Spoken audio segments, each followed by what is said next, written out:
ওং নমো ভগবতে বাসুদেবায়। রামায়ণ অযোধ্যাকাণ্ড সর্গ 15। অন্যদিকে সকালে সকল প্রজাবৃন্দের সমাগম হয়েছে অযোধ্যাতে। বেদজ্ঞ ব্রাহ্মণ এসছে, রাজপুরোহিত এসছে, মন্ত্রীগণ, সেনাপতিগণ, বণিক শ্রেষ্ঠগণ সকলে এসছে। সকলে পবিত্র দ্রব্য নিয়ে এসছে, মধু, দধি, ঘি, খই, কুশ, পুষ্প, দুগ্ধ, শ্বেত বীজ, শ্বেত অশ্ব সমস্ত কিছু ব্যবস্থা হয়ে গেছে। এদিকে সুমন্তকে যখন তারা দেখছে রাজভবনের দিকে যেতে, তখন তারা ধৈর্য হারিয়ে ফেলেছে। তখন সকলে অন্তঃপুরের দ্বার দেশে এসে উপস্থিত হয়। কেউ কেউ রাজার স্তুতি করছে, কেউ আবার প্রশংসা করছে, কেউ গুণকীর্তন করতে থাকে, আবার নিজেদের মধ্যে আলোচনা করছে, পরামর্শ করছে। এই সময় তারা বলা বলি করছে যে রাজাকে দেখতে পাচ্ছি না। নিজেদের মধ্যে যখন বলা বলি করতে থাকে যে রাজাকে দেখতে পাচ্ছি না, সুমন্ত আবার ফিরে যায় রাজার কাছে। তখন সুমন্তকে দেখে রাজা ধমক দেয়, পুনরায় যাবার নির্দেশ দেয়।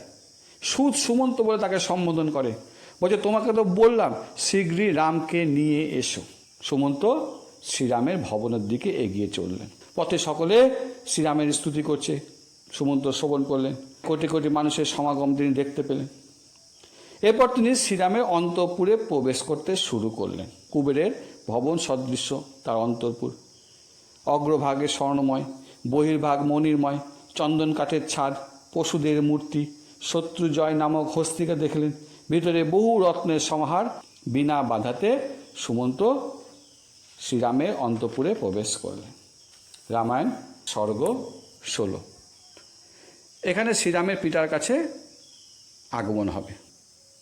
অন্তঃপুরের দ্বার অতিক্রম করে নির্জন কক্ষে শ্রীরামকে সুমন্ত দর্শন করলেন, বিশ্বস্ত রক্ষীদের দ্বারা সুরক্ষিত অবস্থায়। তো সুমন্তকে আসতে দেখে রক্ষীরা আগে আসন থেকে উঠে দাঁড়ায়, তাকে প্রণাম করে। এরপর সুমন্ত রক্ষীদেরকে রাম সীতাকে তার আগমন বার্তা প্রদান করতে বলে। তখন শ্রীরাম তাকে আহ্বান করে। সোনার পালঙ্কের উপর রাম সীতাকে দর্শন করেন। শ্রীরামও তখন সুমন্তকে পিতার মতো প্রণাম নিবেদন করে। তখন সুমন্ত কৃতাঞ্জলি হয়ে বলেন, পিতা আপনার দর্শনের আকাঙ্ক্ষী, আপনি শীঘ্রই পিতার কাছে চলুন। তখন শ্রীরামের খুব উচ্ছ্বাস হয়। তখন সুমন্তকে তিনিই বলছেন যে মাতা কইকেয়ী নিশ্চয়ই কিছু পথ দেখাবেন। অভিষেকের জন্য মাতা নিশ্চয়ই তাড়না দিচ্ছে। মনে হয় আজকেই সমস্ত কার্য সম্পূর্ণ করবে। সীতাকে শ্রীরাম বলেন, মাতা আমার হিতের জন্য ডাকছেন, মাতা আমার মঙ্গলের জন্য ডাকছেন। তখন শ্রীরাম রাজবাটি থেকে নির্গত হলেন। লক্ষ্মণকে দ্বার দেশে দেখতে পেলেন।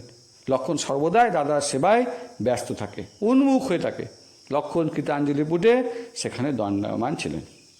এবার শ্রীরাম রথে আরোহণ করেন পিতার উদ্দেশ্যে গমনের জন্য। সঙ্গে লক্ষ্মণও যায় চামর হাতে।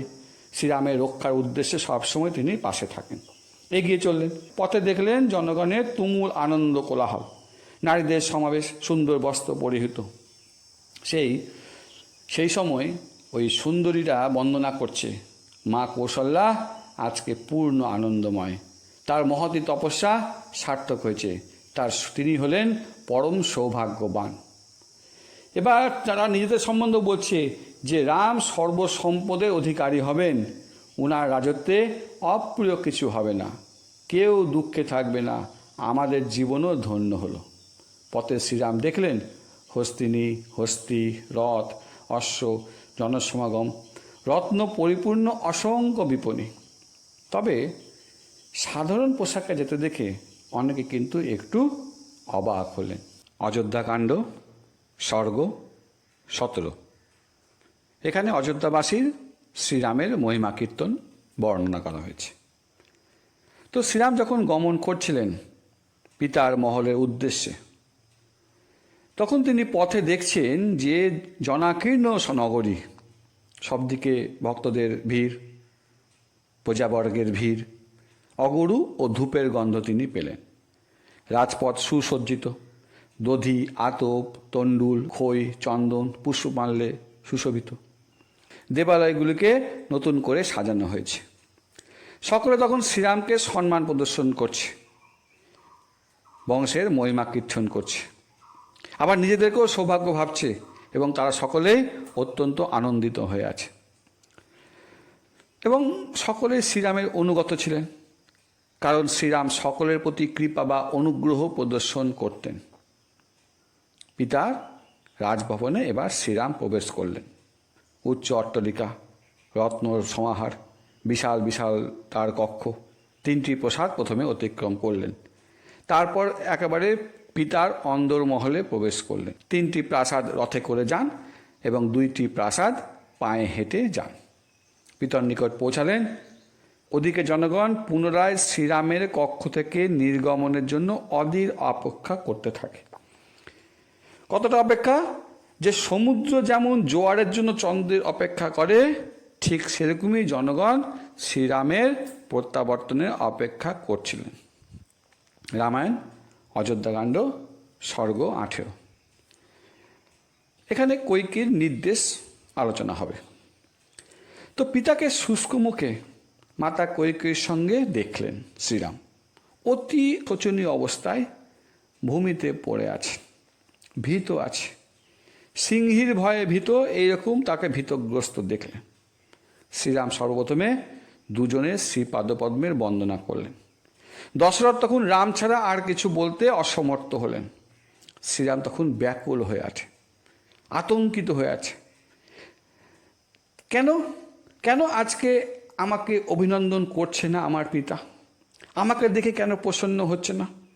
এরকম দুঃখ জীবনে হয়নি। শ্রীরাম মাতা কৈকেয়ীকে তখন প্রশ্ন করে, পিতার দুঃখের কারণ কি? আমার দ্বারা কোনো অপরাধ হয়েছে কি? না আমার প্রতি আজকে অপ্রসন্নের কারণটা কি? পিতার শরীরটা সুস্থ আছে তো? মন তার বিষণ্ণ, দীন ও ভাবাপন্ন? ভরত আর শত্রুঘ্ন মাতুলালয়ে ঠিক আছে তো? আপনি কি পিতাকে কোনো কঠোর বাক্য বলেছেন? পিতাকে অসন্তুষ্ট করে আমি কিন্তু জীবিত থাকতে চাই না।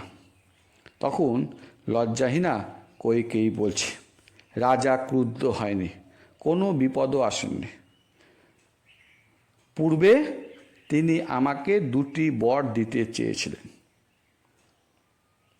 আজ প্রতিশ্রুতি পালন করতে পারছেন না।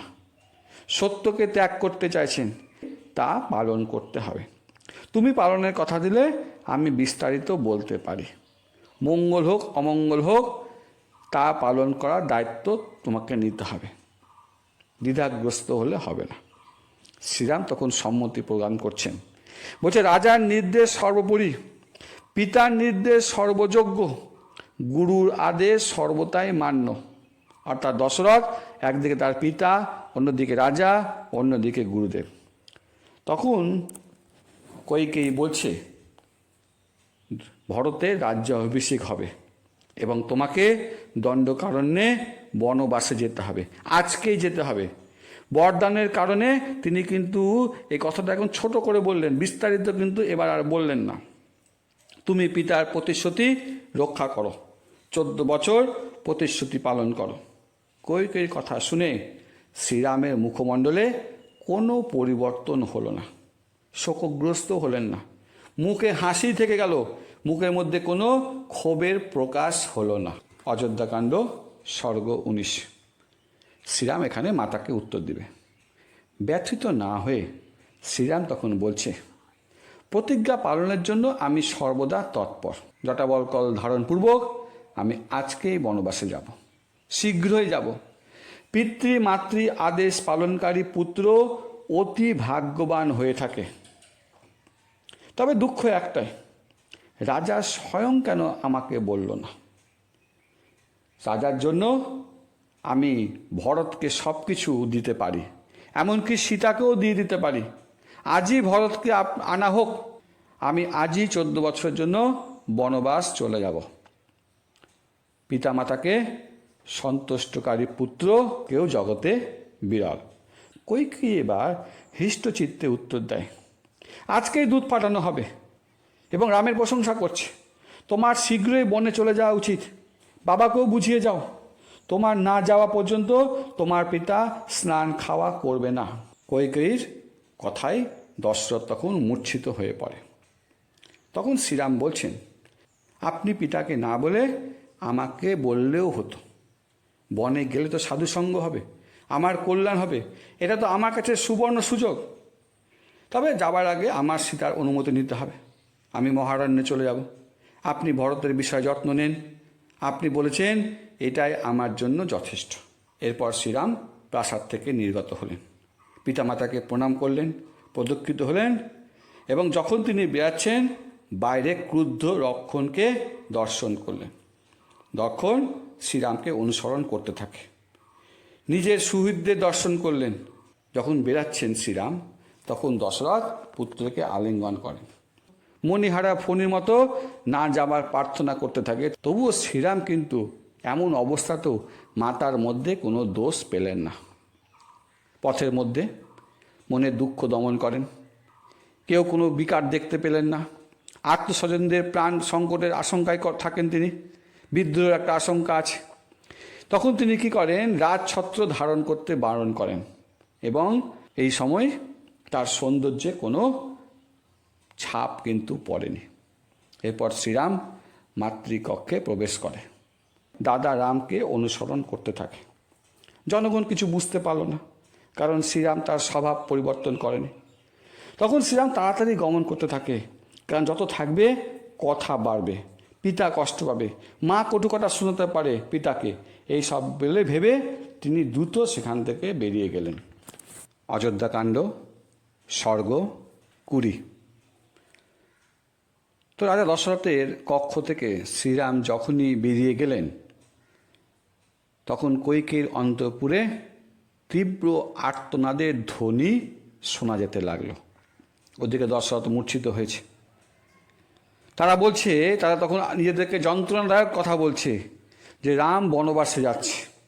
ওই রাম যে সকলের প্রতি অনুগ্রহ করে, সকলকে সম্মান প্রদর্শন করে, সকলকে ভালোবাসা দেয়, সে রাম আজকে বনবাসে চলে যাচ্ছে।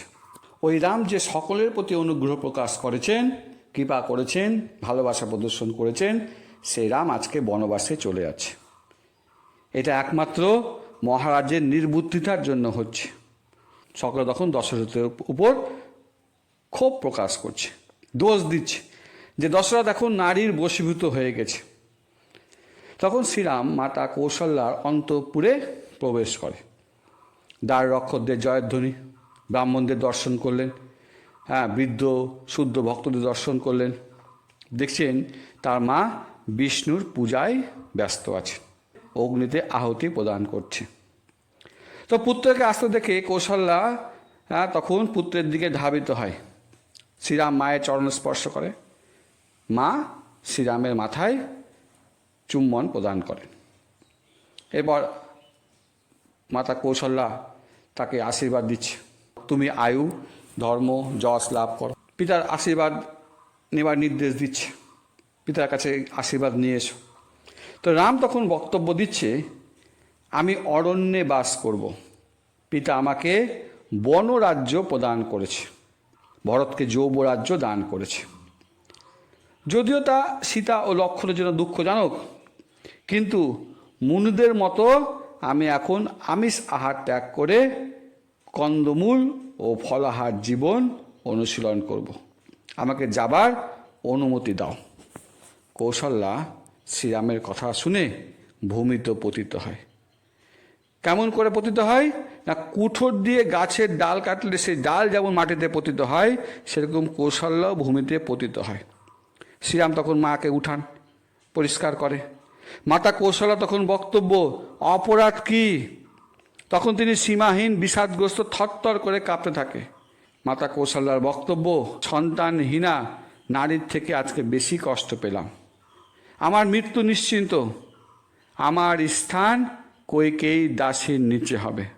সতীনের তিরস্কার আমি সহ্য করতে পারবো না। আমার এখনই কেন মৃত্যু হচ্ছে না? কেউ আমার সেবা করবে না। কৈকেয়ীর মুখ আমি কি করে দেখব? আমার সমস্ত ব্রত, তপস্যা, সংযম সব নিষ্ফল হলো। সতীনের দেহা দুঃখ আমি সহ্য করতে পারবো না।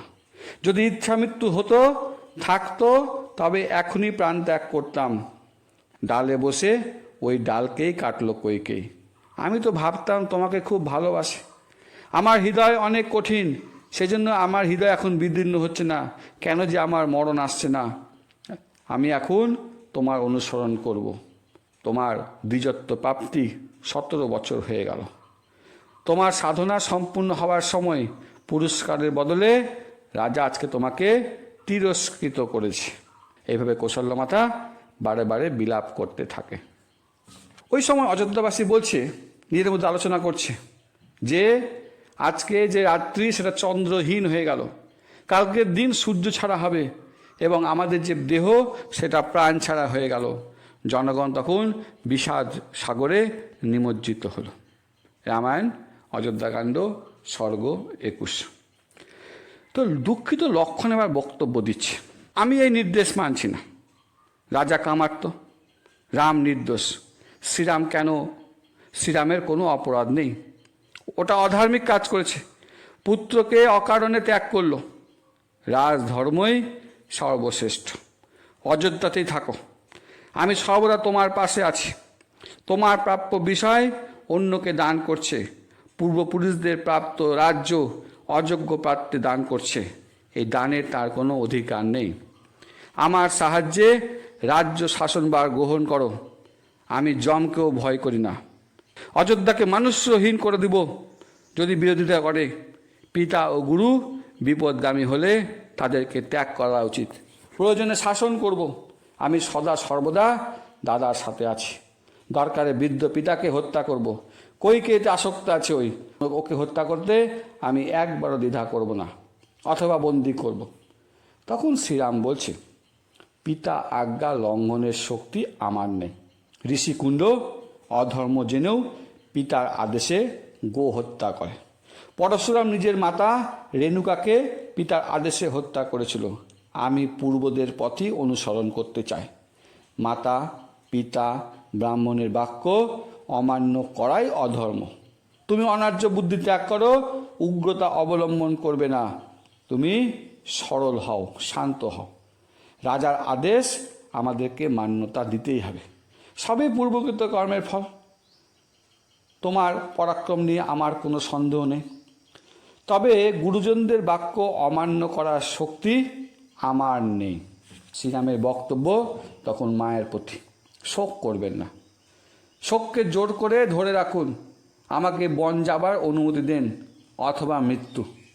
পরিবারের সকলকে এবং সীতাকেও রাজধর্ম পালন করতে হবে, আমার বুদ্ধিকে বিভ্রান্ত করবেন না। তখন মাতা কৌশল্যা বক্তব্য দিচ্ছে যে মা হিসাবে আমিও তোমার গুরু, আমার আদেশ হচ্ছে তুমি যাবে না, আমি অনুমতি দেব না।